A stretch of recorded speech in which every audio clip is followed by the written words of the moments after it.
পশ্চিমবঙ্গের গাজলডোবা থেকে প্রায় 50 কিলোমিটার পথ পেরিয়ে কোচবিহারের মেখলিগঞ্জ দিয়ে বাংলাদেশে ঢুকেছে তিস্তা নদী। আর এই তিস্তার জলবন্টন নিয়ে ভারত বাংলাদেশের মধ্যে দীর্ঘদিনের বিতর্ক। প্রধানমন্ত্রী থাকাকালীন গত জুলাই মাসে দিল্লিতে এসে ভারতের প্রধানমন্ত্রী নরেন্দ্র মোদীর সঙ্গে বৈঠক করেছিলেন শেখ হাসিনা। আলোচনা হয়েছিল ভারত বাংলাদেশের যৌথ উদ্যোগে হবে তিস্তা অ্যাকশন প্ল্যান। আর তারপরেই ঘটে অভ্যুত্থান।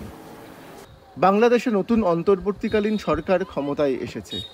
তিস্তা নিয়ে তারা কি ভাবছেন? বাংলাদেশ নয়, গাজলডোবার নিচে বাংলাদেশ সীমান্ত পর্যন্ত বসবাসকারী হাজার হাজার পশ্চিমবঙ্গের মানুষ জানতে চান এই উত্তর। কারণ গাজলডোবার বাঁধের জন্য শুধু বাংলাদেশ নয়, তিস্তার জল পাচ্ছেন না ভারতের এই 50 কিলোমিটার অঞ্চলে বসবাসকারী মানুষ। তারই মধ্যে কিছুদিন আগে পাহাড়ে তিস্তার ওপর তৈরি একটি বাঁধ ভেঙে যায়। তাতেও ভয়াবহ বন্যা হয়েছিল এই অঞ্চলে। বাঁধের জন্য এখন আর নদীতে মাছ হয় না।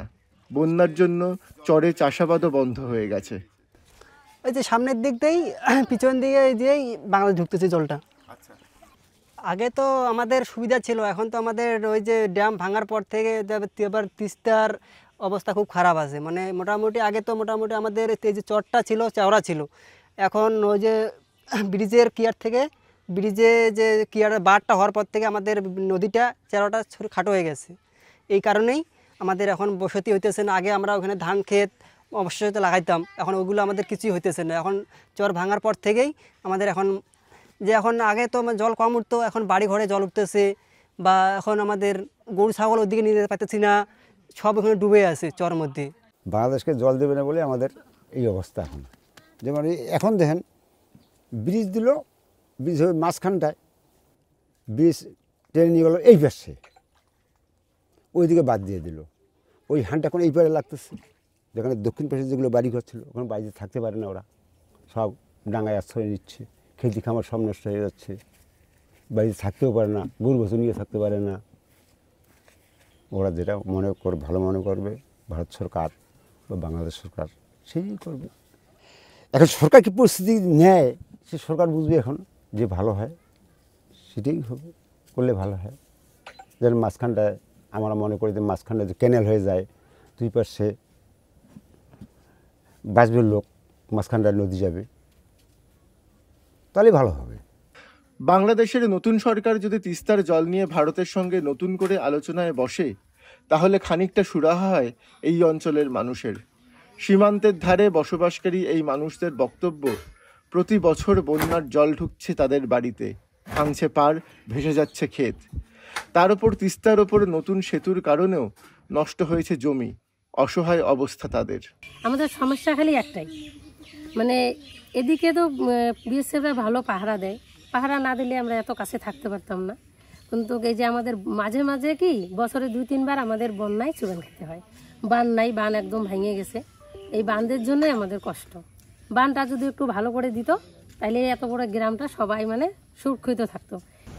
সত্যিই কি তিস্তা নিয়ে নতুন করে আলোচনা হওয়া সম্ভব?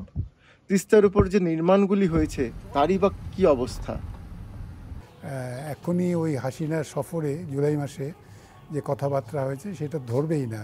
বাংলাদেশের এখন যে টালমাটাল অবস্থা, এখন তো অন্তর্বর্তীকালীন সরকার, নির্বাচিত সরকার হলেও ওরা সেট আপ করতে এত সময় নেবে, তিস্তা নিয়ে ভাববার সময় নেই আর কি। প্রাকৃতিক বিষয়ের উপরে যা কিছু হবে, পরিবেশ ভাবনার বিজ্ঞান চেতনাটা যদি 100% ঠিক না হয় তাহলে তো এটা গণ্ডগোল হবে। তিস্তা দেখুন, তিস্তার মতন প্রজেক্ট, যে কোনো প্রজেক্টের আয়ুকাল থাকে মাত্র 50 বছর। এটা 48 বছরের উপরে হয়ে গেল, এখনো কমপ্লিটই হলো না। তিস্তার ডানহাতি খাল বাঁহাতি খাল আছে, ডানহাতি খাল দিয়ে অল্প একটু জল যায় শিলিগুড়ি ফাঁসিদাবাদ দিকে, বাঁহাতি খালটা তো চালুই হলো না, অথচ 50 বছর হতে চললো। যদি এক্সপায়ারি ডেট ধরি তাহলে তিস্তা ব্যারেজটা তো এখন এক্সপায়ার্ড। তো ওটা করবে এটা কি? এটা খুলেও রাখা যাচ্ছে না, ফেলেও দেওয়া যাচ্ছে না। রাজনীতি আছে, কূটনীতি আছে, আছে পারস্পরিক দর কষাকষি, কিন্তু নদীর জল এসব কিছুই বোঝে না। বাধা পেতে পেতে তিস্তা এখন বেপরোয়া, যার ফল ভোগ করছে শুধু বাংলাদেশ নয়, পশ্চিমবঙ্গের প্রান্তিক মানুষও। কি হবে তাদের? কি হবে প্রকৃতির?